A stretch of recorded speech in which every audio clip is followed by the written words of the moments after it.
Action की जरूरत है। ऑनरेबल सरदार अय्याज सादिक साहब। जी शुक्रिया स्पीकर साहब। ये बड़ा इम्पॉर्टेंट इशू है और नवीद कमर साहब ने इसकी वजाहत भी की। एक तो मैं नवीद कमर साहब को अप्रिशिएट करना चाहूँगा कि इन्होंने बहुत मेहनत के साथ जो पाकिस्तान के लिए जो हमारे पेंडिंग था EU की तरफ से इशू, उसके ऊपर अल्हम्दुलिल्लाह काफ़ी प्रोग्रेस हुई है और मेरा ख्याल है कि हमारा वो उसको क्या आप कहते हैं GSP प्लस वो एक्सटेंड होने के लिए इन्होंने यहाँ की सेशन भी छोड़े, यहाँ के काम भी छोड़े और उसका अल्हम्दुलिल्लाह बहुत अच्छा रिज़ल्ट लिया है और वो इंशाल्लाह खुशखबरी होगी हमारे एक्सपोर्टर के लिए। हमारे मिनिस्टर इंडस्ट्रीज़ जो मखदूम साहब हैं वो मलेशिया गए। मलेशिया में जाके वो आज होते तो शायद जवाब देते। उन्होंने पाम ऑयल का जो हमें ख़दशा हो गया था कि एक हमें मिलेगा नहीं और दूसरा शॉर्टेज हो जाएगी पाम ऑयल की, वो वहाँ बैठ के प्राइम मिनिस्टर साहब के साथ कोऑर्डिनेट करके उन्होंने भी उसको वहाँ से टाइमली जहाज़ों को भी करवाया, भिजवाया और बल्कि सस्ती कीमतों पे भी उन्होंने अरेंज किया है। और मखदूम साहब की मिनिस्ट्री ऑफ इंडस्ट्रीज़ जो है वो अनकरीब जितने ट्रक निकलेंगे फर्टिलाइज़र फैक्ट्रीज़ पे उस पर ट्रैकर लगाने लगी है। जितने बैग निकलेंगे जो स्मगल हो के चले जाते थे या जो शॉर्टेज क्रिएट करते थे उसकी जियो फेंसिंग भी करेंगे। ना सिर्फ फर्टिलाइज़र की बल्कि मेरा ख्याल है वो गंदम की और बाकी चीज़ों के में वो काफ़ी तेज़ी से काम कर रहे हैं। ये पहले इसके ऊपर काम कुछ नहीं हुआ था मगर नए सेक्रेटरी भी आ गए हैं और मिनिस्टर साहब भी इसको पर्सनली देख रहे हैं और इंशाल्लाह मुझे उम्मीद है कि जैसे ही ये एक तो हम दूसरे तब तक ज़राए इस्तेमाल करेंगे कि ये टाइमली खाद मिले लोगों को और ब्लैक ना हो, और तीसरा जब ये एकम्प्लिश कर लेंगे जो कि वो वॉर फुटिंग पे कर रहे हैं तो उससे और बेहतरी आएगी इंशाल्लाह। मैं एक चीज़ अगर आपकी इजाज़त हो और बात करना चाह रहा हूँ कि कल प्रेसिडेंट साहब ने एक आज के अखबार में जो ख़बर है कि दूसरी दफ़ा इलेक्शन रिफॉर्म बिल को डिफरेंट वजूहात करके वापस भेज दिया। एक तो अफसोस ये होता है कि हम तो प्रेसिडेंट साहब को बहुत ही डेमोक्रेटिक इंसान समझते थे और ना सिर्फ जो पिछली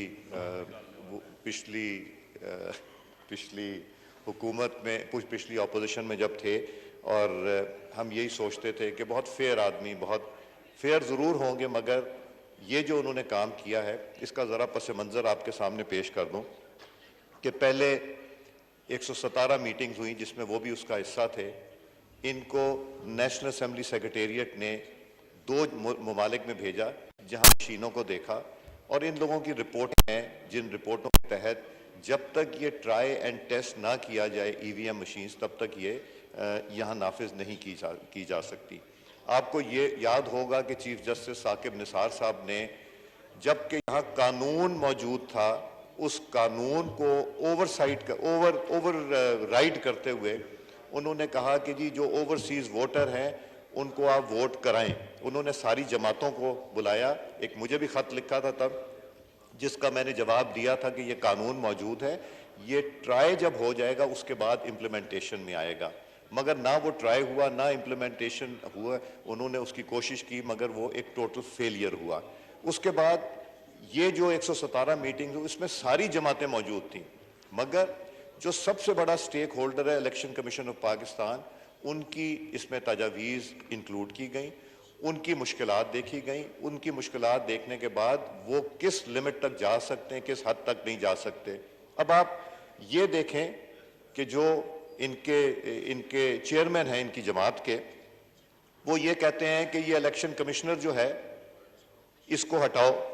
इलेक्शन कमीशन का नाम प्रपोज किसने किया था ये बताएं, हल्फ उठा के बताएं कि क्या PTI की हुकूमत ने इलेक्शन कमिश्नर का नाम नहीं प्रपोज किया था?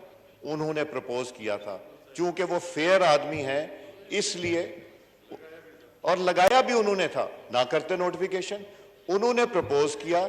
ऑपोजिशन ने उनके बैकग्राउंड पे, ये वो इलेक्शन कमिश्नर हैं, हमारे मोहतरम बिरजीज ताहिर साहब वजीर थे कश्मीर अफेयर्स के, कश्मीर में इलेक्शन हो रहा था, उनको एप्लीकेशन गई, शायद आपकी तरफ से गई थी या खुर्शीद शाह साहब की तरफ से होगी कि जी वहाँ इलेक्शन में गवर्नमेंट इंटरफेयर ना करे। उस जमाने में उन्होंने जो पुल कश्मीर में एंट्री पॉइंट है वहां पे उन्होंने सिटिंग फेडरल मिनिस्टर की गाड़ी रुकवा के वापस भेज दी। वो इस तरह के आदमी हैं। अब प्रपोजल किसका था? मोहतरम पीटीआई के चेयरमैन का। अपॉइंट किसने किया? पीटीआई के चेयरमैन। नोटिफिकेशन किसने का? पीटीआई के चेयरमैन। अगर वो सीधा चलना चाहते हैं और उनकी मर्जी से नहीं चलना चाहते तो ये तो गलत बात है। कभी वो कहते हैं जी न्यूट्रल मेरी मर्जी से नहीं चलते, कभी कहते हैं इलेक्शन कमीशन नहीं करते, कभी वो कहते हैं जुडिशरी नहीं चलती। उनकी मर्जी से ये मुल्क नहीं चल सकता। उनकी मर्जी से अगर ये मुल्क चलता तो ये 4.25 साल में जो तबाही उन्होंने इस मुल्क के साथ की है ये ना होती। अपनी कुर्सी की खातिर उन्होंने पार्लियामेंट की और कॉन्स्टिट्यूशन की धज्जियां उड़ाई। उन्होंने एक एक मिनट यहां ज्यादा बैठ के कि मैं वजीर आजम 2 मिनट और 5 मिनट और 10 मिनट और रह जाऊं, उन्होंने वो किया जो पाकिस्तान की तारीख में कभी नहीं हुआ। आपको याद है आप प्राइम मिनिस्टर थे, इलेक्शन हुआ और आप लोगों ने कितनी स्मूथ टेक ओवर हुआ और आप लोगों ने हैंड ओवर किया, एक जमहूरी अंदाज में किया। प्रेसिडेंट जरदारी साहब को प्राइम मिनिस्टर नवाज शरीफ साहब ने अशाइया दिया जिसमें सारी जमातों के लोग थे। फेयरवेल अशाइया दिया जब वो सदर के ओहदे से उठे। जमहूरियत तो ये है कि यहां खड़े होकर अपोज करें, यहां खड़े होकर तनकीद करें, मगर अगर वो चाहते हैं कि ब्लैकमेल करके और पिस्तौल हमारे कनपट्टी पे रख के हमसे इलेक्शन ले लेंगे तो वो नहीं मिलना। अब सदर साहब ने पहली दफा रिजेक्ट किया, बेशुमार उसमें उन्होंने चीजें लिखी। लॉ मिनिस्टर और हमारे ऑनरेबल मेंबरान ने एक एक पॉइंट का जवाब भी दिया, रिकॉर्डिंग का हिस्सा है। दूसरी दफा गया, उन्होंने फिर कह दिया जी मुझे बहुत अफसोस की बात है जो अखबार में लिखा था। अफसोस की बात है, यहां बैठ के उसमें देती अपने रिकमेंडेशन, यहां बैठ के उसके ऊपर कार्रवाई करते, यहां बैठ के बात करते।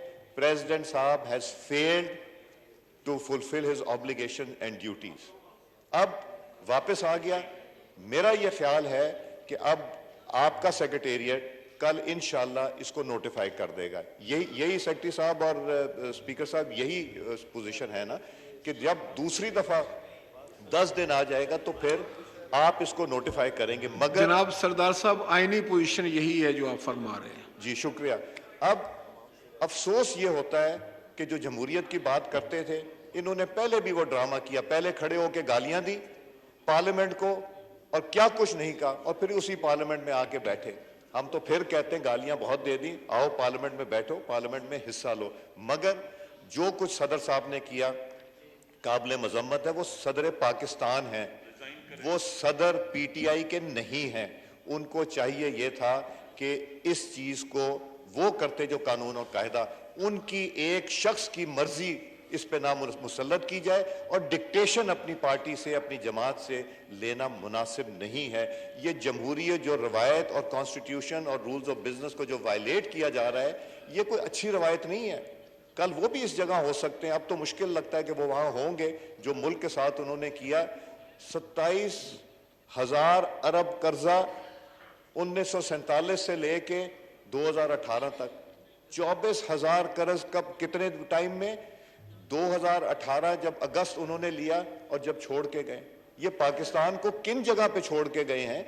ये वो इन्होंने जो पाकिस्तान के साथ तबाही और बर्बादी की है, जो इनके साथ खड़े हुए, मैं तो उनके ऊपर हैरान होता हूं।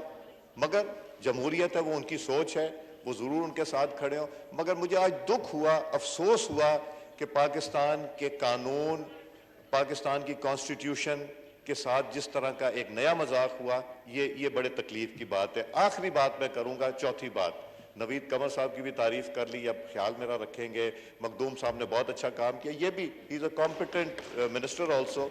और मखदूम साहब पहली दफा वजीर बने और हमें अप्रिशिएट करना चाहिए किसी की अच्छी कारकर्दगी हो। शाह साहब की तो तारीफ सभी करते हैं, वो तो